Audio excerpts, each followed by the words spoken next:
Long, long time ago, when the postal system was modernized, the chronically overworked Postmaster General overlooked two tiny post offices. One tucked away in the rolling hills of Somersetshire, the other somewhere in London. After unsuccessfully awaiting modernization, these two offices continued with their quiet lives until one day their daily routine was violently disrupted by the letters of Lady Susan, the most accomplished coquette in England. To avoid another scandal on social media, Lady Susan had now taken to letter writing, and her letters were eagerly expected by the two post offices through which all of these letters coincidentally passed.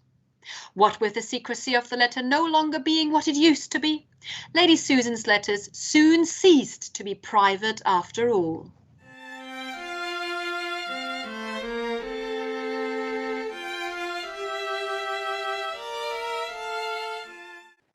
Good afternoon all. I hope you're all well.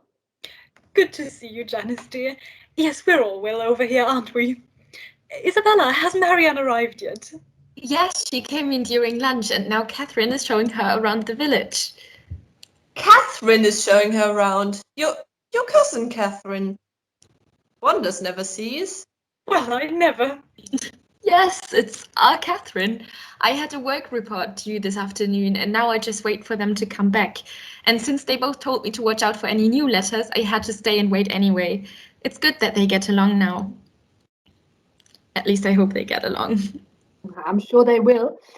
Now, Julia Marie has a letter for us today. Isn't that right, Julia Marie?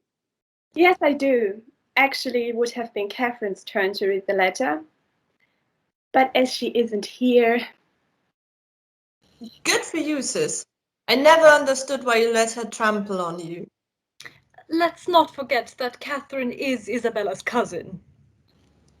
Can be a bully sometimes, but she is good at heart. And she would do anything for me and I love her dearly. Yes, true. She can be nice. Sometimes. Well, anyway, I have a rather long letter here. Oh, goody goody. It is from Lady Susan to Alicia. Right. Churchill. I call on you, dear Alicia, for congratulations. I am my own self, gay and triumphed. When I wrote to you the other day, I was in truth in high irritations with ample course. Now I not know whether I ought to be tranquil now, for I have had more trouble in restoring peace than I ever intended to submit to, a spirit too resulting for the fanciest sense of superior integrity, which peculiarly insulting. I shall not easily forgive him, I assure you. He was actually on the point of leaving Churchill. I had scarcely concluded my last when Wilson brought to me word of it. I found therefore something must be done.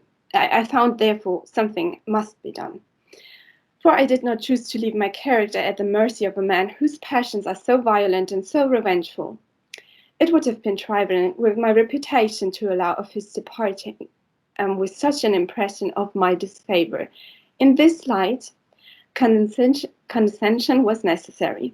I sent Wilson to say that I desired to speak with him before he went. He came immediately. The angry emotion which had marked every feature when we last parted was particularly subdued. He seemed astonished at the summons, and looked as if half wishing and half fearing to soften by what I might say. If my countenance expressed what I aimed at, it was composed and dignified, and yet with a degree of pensiveness which might convince him that I was not quite happy. I beg your... I'm sorry, I have to drink something. You're okay. Don't worry, dear. Okay, let's go on. I beg your pardon, sir, for the liberty I have taken in sending for you, said I, but I have just learned your intention of leaving this place today. I feel it is my duty to entreat that you will not, on my account, shorten your visit here even an hour. I am perfectly aware that after what has happened between us, it would ill suit the feeling of either to remain longer in the same house. So very great, so total a change from the intimacy of friendship must render any future intercourse of severest punishment. I must result, and your resolution of quitting Churchill is undoubtedly in unison with our situation, and with those lively feelings which I know you to possess. But at some time, it is not for me to suffer such a sacrifice, and it must be to leave relations to whom you are so much attached and are so dear. My remaining here cannot give the pleasure to Mr. and Mrs. Vernon, which your society must, and my visit has already perhaps been too long.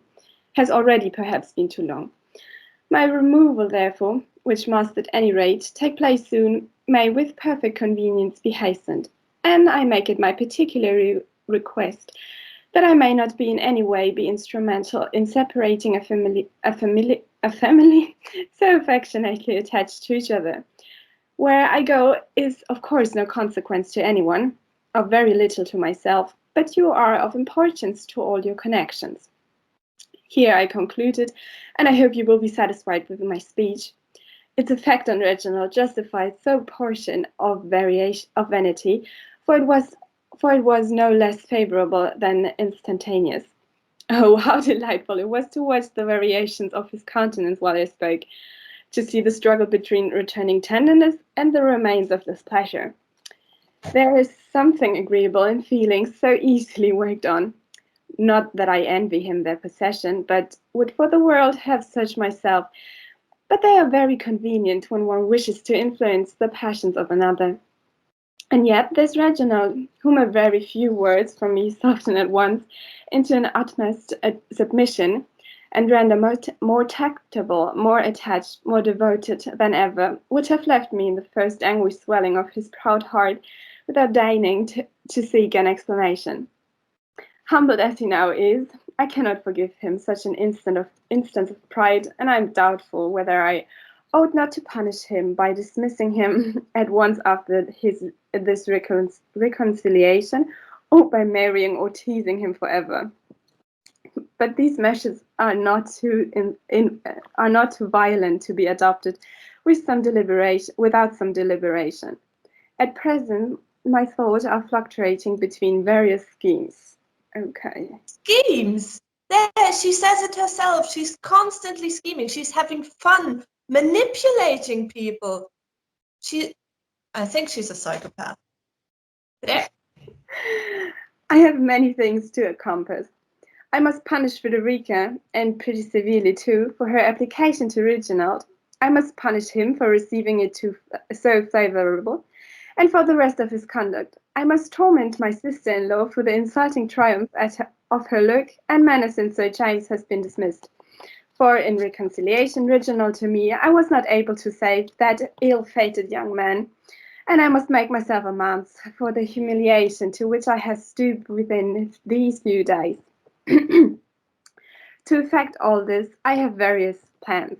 I have also an idea of being soon in town, and whatever may be in my determination as to the rest, I shall probably put that project in execution. For London will be always the fairest field of actions, however my views might be directed, and at any rate I shall there be rewarded by your society and a little dissipation for a 10 weeks' penance at Churchill. I believe I owe it to my character to complete the match between my daughter and Sir James after having so long intended it. Let me know your opinions on this point. Flexibility of mind, a disposition easily biased by others, is an attribute which you know I am not very desirous of obtaining, nor has Frederica any claim to the indulgence of her notions at the expense of her mother's inclinations. Her idle love for Reginald too. It is sure my duty to discourage such romantic nonsense. All things considered, therefore it seems incumbent on me to take her to town and marry her immediately to Sir James. When my own will is affected contrary to his, I shall not have some credit in being on good terms with Reginald, which at present, in fact, I have not, for though he is still in my power, I have given up the very article by which our quarrel was produced, and at best the honour of victory is doubtful. Send me your opinions on all these matters, my dear Alicia, and let me know whether you can get lodgings to suit me within the short distance of you. Your most attached, S. Vernon. Well, I'd like to give her my opinion if she wants it.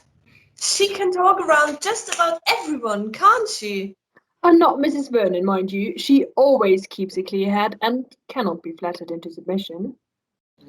She's just too sensible and she thinks she knows it all. I'm sorry for Lady Susan that she is bossed around by her. Well, it's rather Lady Susan who does the bossing. And the lying and the flattering. True. I don't think I like any of them at all, though. I mean, why do they always talk to each other but never to one another? That is actually a very good point. People really shouldn't talk about each other so much, should they? Should they?